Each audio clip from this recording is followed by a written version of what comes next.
আহ, আজকে একদম দুঃখজনক একটা ঘটনা এখানে হরিকুমার দেখাবো হরিকুমার সর্দারপাড়া হরিকুমার চৌধুরী পাড়া আমাদের কার্যক্রম আমাদের পার্টির কর্মী রতন দেব বর্মা ওর বাড়িতে গতকাল রাত্রে আনুমানিক কয়টা হইব তাই দুইটা নাগাদ তারা স্বামী স্ত্রী আর দুইটা ছেলে মেয়ে আসলো তাদের ছোট ছোট 2টা-2:30টার সময় তাদের মারার উদ্দেশ্যে আমার যতটুকু মনে হয় চারিদিকে আগুন লাগিয়ে দেয়। তারা কোনো ক্রমে নিজের জীবনটা রক্ষা করতে পারে, কোনো রকমের 2টা ছেলে মেয়েকে নিয়ে তারা ঘর থেকে বাইরে হতে পারে।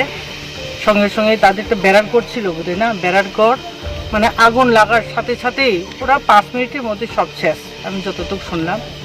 তো এত বীভৎস, এত মানে নির্দয় কাণ্ড, এটা কিছুতেই মেনে নেওয়া যাইতেছে না। মনের মধ্যে ভীষণ আঘাত পাইতেছে। কারা লাগাইছে কে বা কারা রাত্রিবেলা তারা ঘুমিয়ে আসলো 2টা-2:30টার সময়।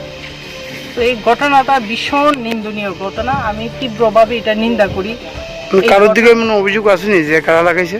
সে যেহেতু আমাদের কর্মী আর এই বিজেপি আইপিএফটি এবার এখানে ক্যান্ডিডেট, আমি যখন ছিলাম সে খুব কঠোর পরিশ্রম করেছিল জোটের প্রার্থীকে জিতিয়ে নেওয়ার জন্য। সে কঠোর পরিশ্রম করে, আমার মনে হয় এটা তীব্রামথার লোক সারা বোধহয় এরকম কাজটা কেউ করে না এখন। চারিদিকে সারা ত্রিপুরা রাজ্যের এই যে এরকম ভয়াবহ পলিটিক্যাল যে ভায়োলেন্স হইতেছে, এটা সব তো তীব্রামথার লোক যেখানে ইনভলভমেন্ট আছে। আমার মনে হয় এখানেও এই ঘটনার কোনো রকম থাকবে না, তারাই করবে তীব্রামথার লোক।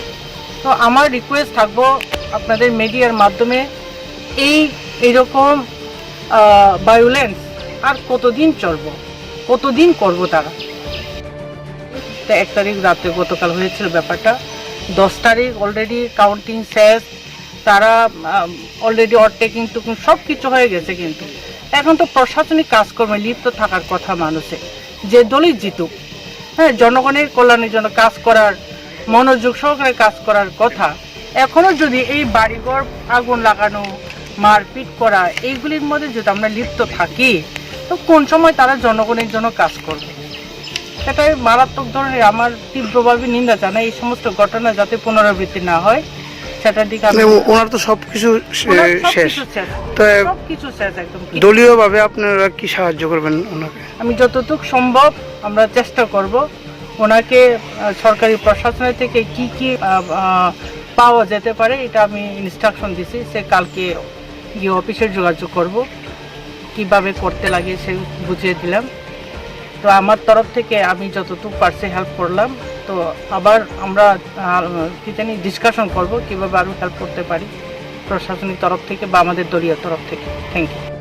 Please subscribe Borok Post for latest news and updates.